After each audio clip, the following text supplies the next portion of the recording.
Blood pressure से मुराद क्या है, ये क्या फंक्शन है? हमारा दिल जो है वो हर धड़कन के साथ जो धड़क रहा है, ये जब धड़कता है तो ब्लड जिस जोर के साथ वो पंप करता है आगे की तरफ, उससे जो प्रेशर जनरेट होता है उसको हम अपनी ज़ुबान में ब्लड प्रेशर कहते हैं। इसका नॉर्मल वैल्यू क्या है? ऊपर वाला ब्लड प्रेशर जो है वो 100 से 120 इसके दरमियान में होना चाहिए। हम ब्लड प्रेशर जो है इसको बीमारी कब टैग करेंगे? क्या क्या अलामात हैं कि जिससे मरीज को पता चलेगा कि अब मुझे ब्लड प्रेशर हो रहा है? ब्लड प्रेशर से मुराद क्या है, ये क्या फंक्शन है? अच्छा, ब्लड प्रेशर जो है ये ऐसे ही है कि हमारा दिल जो है वो हर धड़कन के साथ जो धड़क रहा है, ये जब धड़कता है तो ब्लड जिस स्पीड से या जिस ज़ोर के साथ वो पंप करता है आगे की तरफ, उससे जो प्रेशर जनरेट होता है उसको हम अपनी ज़ुबान में ब्लड प्रेशर कहते हैं। जब वो पंप कर रहा होता है तो उस वक्त जो ब्लड प्रेशर आता है उसको हम ऊपर वाला ब्लड प्रेशर या सिस्टोलिक ब्लड प्रेशर कहते हैं, और जब वो रिलैक्स होता है तो उस वक्त जो प्रेशर है वो नीचे वाला ब्लड प्रेशर या उसको हम डायस्टोलिक ब्लड प्रेशर कहते हैं। तो डॉक्टर साहब इसका नॉर्मल वैल्यू क्या है?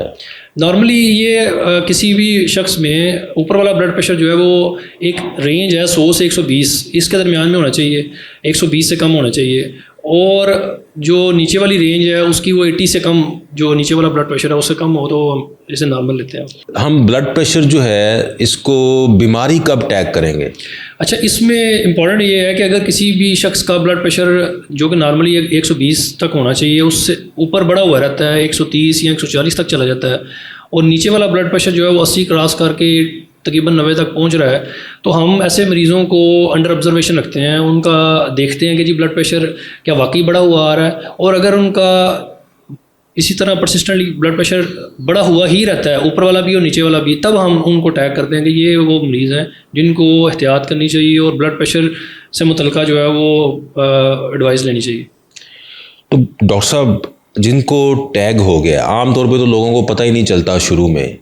कैसे आम लोगों को अपना ख्याल करना चाहिए कि वो अब हम ब्लड प्रेशर की तरफ जा रहे हैं, कैसे उनको पता चलेगा? क्या क्या अलामात हैं कि जिससे मरीज़ को पता चलेगा कि अब मुझे ब्लड प्रेशर हो रहा है? देखिए, ब्लड प्रेशर की मोस्टली लोगों में तो कोई अलामत ही नहीं होती, बहुत से लोगों को इसका पता भी नहीं होता, और ये इसीलिए इसको हम अपनी ज़ुबान में साइलेंट किलर बोल रहे होते हैं कि ये इसकी अलामत नहीं है लेकिन ये अंदर मौजूद है, और अक्सर औक़ात हम जब स्क्रीनिंग कैंप्स करते हैं तब जाके पता चल रहा होता है। तो लेकिन कुछ लोग जो हैं उनमें ये अलामत दे सकता है, जो कि डिपेंड करता है कि ये किस वजह से इसका ब्लड प्रेशर बढ़ रहा है। वो अलामत कि बाज़ औक़ात हेडेक की सूरत में आ रहा है, किसी को नज़र की प्रॉब्लम्स आ रही हैं, किसी को नेज़ल ब्लीड स्टार्ट हो जाता है, किसी को सांस का ख़राब होना, छाती में दर्द दबा होना, उस वक्त उनका ब्लड प्रेशर जब चेक किया जाता है तो पता चलता है जी ब्लड प्रेशर बढ़ा हुआ आ रहा है। या फिर किसी खुदा नास्ता एकदम से किसी का ब्लड प्रेशर बढ़ जाता है और वो किसी एमरजेंसी सूरत हाल में हमारे पास आ रहे होते हैं, और ये जैसे मैंने बताया कि बहुत ज़्यादा डिपेंड करता है कि इसकी वजूहात क्या हैं उन लोगों में। अब देखिए 90% ऐसे लोग हैं हमारे जिनमें ये थ्रू जेनेटिक्स आगे ट्रांसमिट हो रहा होता है, या उनके लाइफस्टाइल की वजह से उनमें ये ट्रांसमिट हो रहा होता है, लेकिन कुछ 10% के करीब ऐसे लोग हैं जिनमें खुदा नास्ता कोई किडनी का मसला है, कोई दिल का मसला है, कोई हार्मोनल इम्बैलेंस है, या उनको थायराइड का मसला है, या उनको गुर्दों की शरीयानों का या गुर्दों का मसला चल रहा है, या किसी और हार्मोन का कोई मसला है। तो इन वजूहात की वजह से इवन रेस्पिरेटरी डिसऑर्डर्स भी हैं। तो खैर ऐसी बहुत सी अलामात जो ऐसे पेशेंट्स में आ रही होंगी वो इनकी असल बीमारी के साथ जो है वो कोरिलेट कर रही होंगी, और जैसे जैसे उस बीमारी का इलाज बेहतर होता जाता है इनका ब्लड प्रेशर भी जो है वो उसमें फ़र्क आ जाता है। तो डॉक्टर साहब ब्लड प्रेशर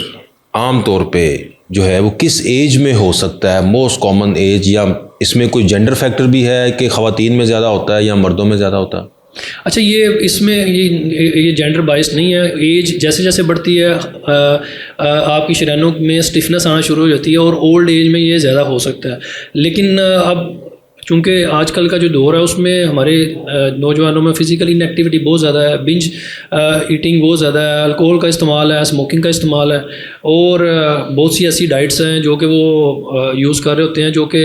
पहले किसी ज़माने में हम यूज़ नहीं थे करते। तो इसकी वजह से जो हाइपरटेंशन है या ब्लड प्रेशर जो है वो उसका रिस्क जो है वो बढ़ता हुआ नज़र आ रहा है। इवन सो के अब हर 3 में से एक शख्स जो है वो तकरीबन ब्लड प्रेशर उसको का मरीज़ है, या उसको पता है या उसको नहीं पता। डॉक्टर साहब क्रिस्पली के रिस्क फैक्टर्स कौन कौन से हैं कि जो ब्लड प्रेशर कॉज कर सकते हैं? اس میں دیکھیں فزیکل ان ایکٹیویٹی بہت امپورٹنٹ ہے. آپ